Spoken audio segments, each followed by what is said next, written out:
Hello, I'm Sam Folkart, an undergraduate researcher at Ohio University and part of the PACE program, doing research in the optics lab alongside Jack Mullen. For the last year, our research has been focused around measuring temperature non-invasively using a smartphone camera. In the last year, we found that in order to measure temperature from a camera must be able to measure incoming infrared light. Unfortunately, the silicon sensors typically found in smartphones do not respond strongly enough to infrared radiation to be measured purely on the phone. Originally, we planned to use tools such as machine learning to estimate the reflected infrared radiation coming into the sensor. However, the camera sensor needed to be much more powerful for this to be viable. Originally, our goal was focused around using the camera on the phone to non-invasively test the temperature of asymptomatic coronavirus carriers.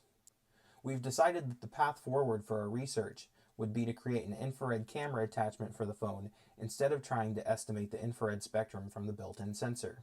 Current commercial camera attachments are too expensive for general consumer use, often costing up to $200 to $400. Our goal was to significantly lower the cost of these infrared camera attachments. To answer the question, how can we reduce the cost, it might be better to ask the question, why are infrared camera attachments so expensive? The reason infrared camera attachments are so expensive is because unlike typical computer components, over time you cannot make pixels and image detectors smaller and smaller. So in order to increase the number of pixels in a camera, generally the overall size of the semiconducting wafer must be increased. Infrared cameras are also made from expensive exotic semiconductors, making the cost to size issue even worse. If we can utilize only a single pixel, then we end up with a much smaller, cheaper wafer piece. This begs the question, how can a single pixel camera be possible? Nowadays, even low-end cameras are sampling at 1080p at resolutions such as 1920 by 1080.